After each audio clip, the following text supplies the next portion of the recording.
தான் ஏதோ படப்பிடிப்பில் இருந்து நேரடியாக வந்து முதலமைச்சர் ஆனது போன்ற ஒரு பிம்பத்தை சிலர் உருவாக்க முயல்வதாகவும், ஆனால் தனது உயர்விற்கு பின்னால் 30 ஆண்டுகால உழைப்பும் தமிழக மக்களின் தாயன்பும் இருப்பதாக தமிழக முதலமைச்சரும் தமிழக வெற்றிக் கழகத்தின் தலைவருமான விஜய் தெரிவித்துள்ளார்.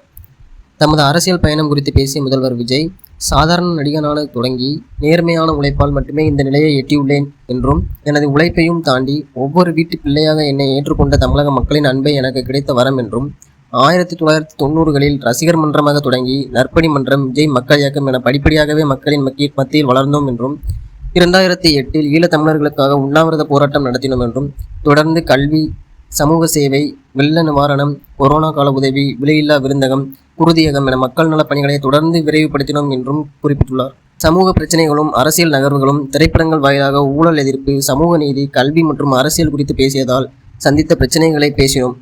அதனால் தனது படங்கள் சந்தித்து வரும் பிரச்சனைகள் அனைவருக்கும் தெரியும். 2011இல் நாகப்பட்டினத்தில் மீனவர் ஆதரவு பொதுக்கூட்டம், 2017இல் ஜல்லிக்கட்டு போராட்டம், 2018இல் ஸ்டெர்லைட் துப்பாக்கிச் சூட்டினால் பாதிக்கப்பட்டவர்களுக்கான நேரில் ஆறுதல் மற்றும் 2023ஆம் ஆண்டு உள்ளாட்சி தேர்தல் வெற்றிகள் என தங்களின் தொடர் மக்கள் பணிகளை பட்டியலிட்டார். 2024இல் தமிழக வெற்றிக் கழகத்தை தொடங்கியவுடன் CAAவுக்கு எதிராக அறிக்கை வெளியிட்டதை குறிப்பிட்ட அவர், விக்கிரவாண்டி மாநாட்டில் கட்சியின் கொள்கை தலைவர்களாக தந்தை பெரியார், பெருந்தலைவர் காமராஜர், அண்ணல் அம்பேத்கர், வீரமங்கை வேலுநாச்சியார் மற்றும் மக்கள் சேவகர் அஞ்சலை அம்மாள் ஆகிய 5 பேரை அறிவித்ததை நினைவு கூர்ந்தார்.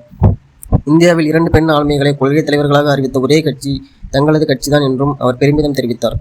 பெரியாரின் கடவுள் மறுப்பு கொள்கையில் தங்களுக்கு உடன்பாடு இல்லை என்றும், தங்களுக்கு கடவுள் நம்பிக்கை உண்டு என்றும் வெளிப்படையாக அறிவித்தோம் என்பதையும் சுட்டிக்காட்டியுள்ளார். பெண் கல்வி, சமூக சீர்திருத்தம் போன்ற பெரியாரின் கருத்துக்களையும், அம்பேத்கரின் சமத்துவத்தையும், காமராஜரின் மதச்சார்பின்மையும் மற்றும் நேர்மையான நிர்வாகத்தையும், வேலுநாச்சியாரின் மண் மீட்பு, சமூக நல்லிணக்கத்தையும், அஞ்சலை அம்மாளின் விடுதலை வேட்கையையும் தங்களது கட்சி பின்பற்றுவதாக தெரிவித்தார்.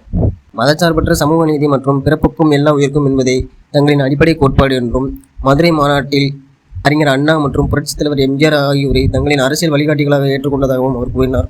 தங்களை கட்சியை தொடங்கிய நடிகர் என நையாண்டி செய்பவர்கள் பற்றி கவலைப்பட போவதில்லை என குறிப்பிட்ட முதல்வர் விஜய், தங்களது அரசியல் பயணம் மிகவும் வெளிப்படையானது என்றும், மேலும் நடந்து முடிந்த 2026 சட்டமன்ற தேர்தலில் எந்த ஒரு கூட்டணியும் இல்லாமல் தனித்து போட்டியிட்டோம். மக்கள் தம்மை தெளிவாக புரிந்து கொண்டதாலும் கட்சியின் தொண்டர்களின் உழைப்பாலும் 35% வாக்குகளை பெற்றுள்ளோம். 1,72,00,000 வாக்குகளுடன் தமிழகத்தையே தனிப்பெரும் கட்சியாக நாம் உருவெடுத்துள்ளோம் என்றும் முதலமைச்சர் விஜய் சட்டமன்றத்தில் தெரிவித்துள்ளார்.